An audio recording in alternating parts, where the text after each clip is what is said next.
What up gamers, I'm Sir Mav and welcome back to another weekly update of Anthem where I present to you the latest info discussed on Twitter and other sources from the dev team. This week the Anthem team showcased another developer stream with Ben Dragon Irving and Michael Nighthawk Gamble, both lead producers of Anthem, where they showcased the free roam option of Anthem, took on some world events and some new enemies we haven't seen before. If you happen to miss the stream with this dynamic duo, check out the link in the description box below after this video. The Anthem website was also updated, defining each javelin's gear slot options along with their melee and ultimate abilities. I'll have separate videos for these abilities and have them linked below for your viewing pleasure. So first up for this weekly update, let's get into what we saw within the past week's live stream. First off, props to Ben and Mike. They did an amazing job during this stream, showcasing different abilities, how they worked, and all while battling a constant flow of enemies during world events and simply exploring the world of Anthem. So the first thing you probably notice within the gameplay is that for one, there are 3 gear slots showcased in the bottom left of the screen now, but 2 of them had these colored squares in them. So they weren't trying to hide the icons for the abilities showcased. Mike later stated that the icons were bugged and currently weren't showing up properly within this current build. So during this live stream with Ben and Mike, they showcased the free roam option of Anthem. This is where you can simply go out into the world of Anthem to explore, collect materials, hunt, find lore, or complete world events. We saw 2 world events during the stream, one being an Arcanist Secrets event, and the second being a Shaper Relic event similar to what we saw at E3 2018. It's important to note that world events are timed, some with actual timers like the Arcanist event, and others with different mechanics like the Shaper Relic on where you had to attack the relic itself so it doesn't go terminal and explode on you. So a good strategy to use for the relic event is to have half the team keep the mobs and relic at bay while the other half gather the echoes to silence the relic and complete the world event. We also learned that Ben and Mike were on the middle difficulty setting known as Freelancer during the stream. They later explained that there are 3 initial difficulty tiers before you hit the endgame in Anthem, so once we surpass the story we'll get into more of the Diablo-like difficulty systems.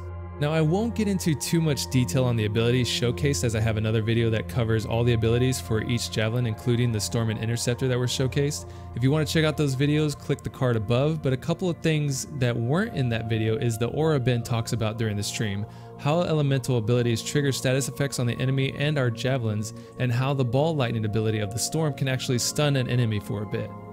So a key detail about the Interceptor is that there is an underlying special ability that grants the Interceptor an aura to use on nearby enemies.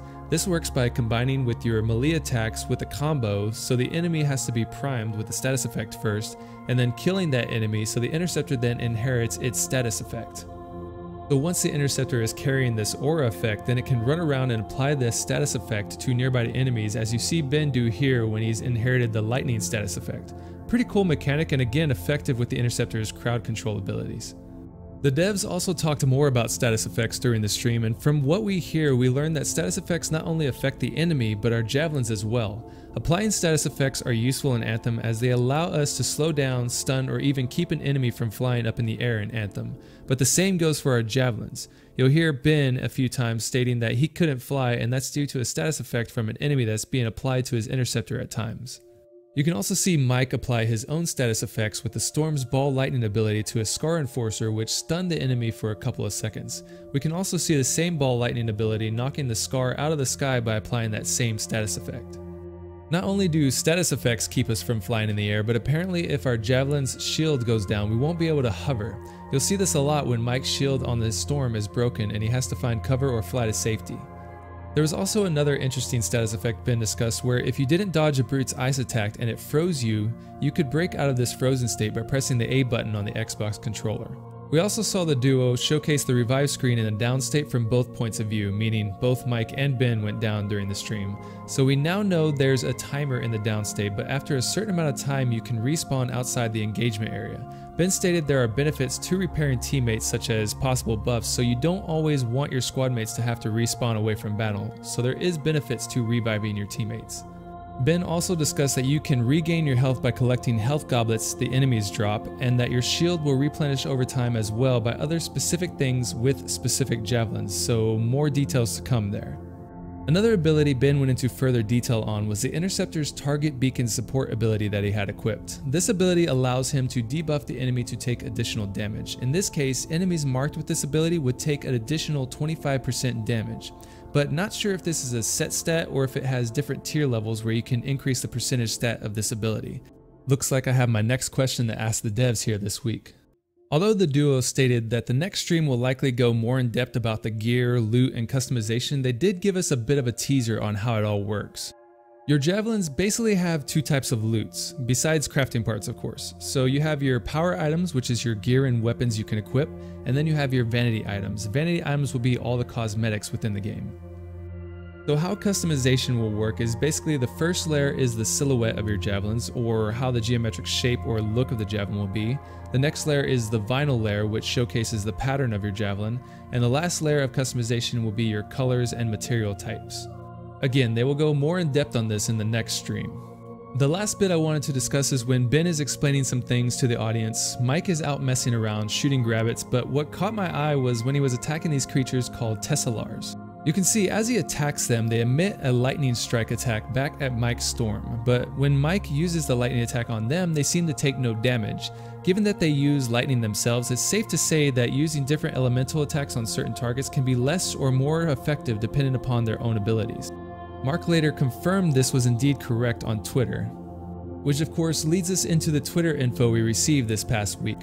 So first up, we have a keen-eyed user by the name of Glenn that asked about the lit up domes we've seen in a couple of streams now. If you're curious as well, Mark stated that these were temporary markers for landmarks in the world of Anthem. Good eye, Glenn. On PC, you will have options that allow you to configure your graphics settings in Anthem. How in-depth these options are is still yet to be unseen.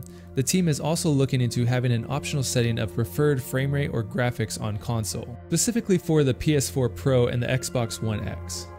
After a Twitter user exclaimed the Interceptor didn't look all that tough, Mark stated that the Interceptor is certainly not the weakest javelin. By the look of the gameplay, I second that. Any class that can get up close and personal can't be the weakest. Just like in most games, when you start a mission in Anthem, you will be able to set the difficulty level, and of course the higher the difficulty, the more XP, loot, currency, etc. you'll gain. Mark stated that there will be skills in our pilot's skill tree to unlock after completing the story. This makes me think that this might be quite an expansive skill tree to expand upon, either that or it'll take longer to acquire higher tiers within the skill tree. We really won't know until we actually get a glimpse of it. We learned from Ben that every javelin can push forward to fly faster in the world of Anthem. This is that rocket boost looking move that we've seen in previous gameplay footage. Again, all loot, ammo drops, and health drops are instant, so only you can grab them. Everyone else in your squad will have their own drops, so no worrying about not enough health or ammo to go around. You probably noticed this during the stream, but the Storm can no longer hover indefinitely. It was recently changed by the dev team as it was seen to be too overpowered within gameplay. And for those of you who thought the Storm's ultimate sound was a bit lackluster, don't worry, there's still a lot of work to be done, including the audio of each attack. Not too long ago, it was stated that our javelins would take fall damage if we overheated in the air and then cratered to the ground. If you saw on the stream, Michael's Storm wasn't taking fall damage as stated before. Ben stated on Twitter that the team is still experimenting back and forth with having fall damage or not, so this is still to be determined until the team can decide what works best for the game. So I want to hear your thoughts on this. Should we have fall damage in the game, or should our javelins have the ability to superhero land every time? Let me know down in the comments below. In answering another question on Twitter, Mark doesn't think the damage mitigation ability, which would be your dodge for each javelin, is a gear slot, so likely we won't be able to change this after launch. As we saw in the stream, the Storm can hover for quite a long time, unless of course your shield breaks. The Storm's hover duration is naturally longer than any other javelin, which is key to its gameplay. Also, there should be a perk where you can extend the hover to all of your javelins. And last up, even though we have no confirmed PvP in Anthem, the developers will always be concerned about balance with each javelin, as they want them to be balanced relative to each other, but still serve different playstyles, which I can totally stand behind. I don't believe any one javelin should be a necessity or must pick in any given mission. Yes, there can be those that provide pros to certain situations, but from what I've seen within this game development is that the dev team is looking to create collaborating playstyles where each javelin can play off one another and deal combos for increased damage on targets, support each other in a heated battle, and even combo with their own abilities. From what I've seen in the gameplay and read about the abilities that have just been released, there will be many different and unique combinations at play here, each with their own pros and cons, and I'm excited to get in and try them all out. I'm sure even some of you have already started strategizing what abilities can sync well with one another and even theorized your ultimate squad makeup. And there you have it, gamers. Thanks for tuning into this week's update for Anthem. As usual, I've posted the link of the written format that will be showcased on the Fort Tarsus website in the description box down below in case you want to view the links for yourself. The next live stream is stated to cover in-depth intel on the customization for our javelins, so keep it locked here at iGame for the latest updates on Anthem. Don't forget to ring that bell to receive a notification when any of my videos go live. Thanks for your support, and I'll talk to you next time, gamers. This is Sir Mav, signing off.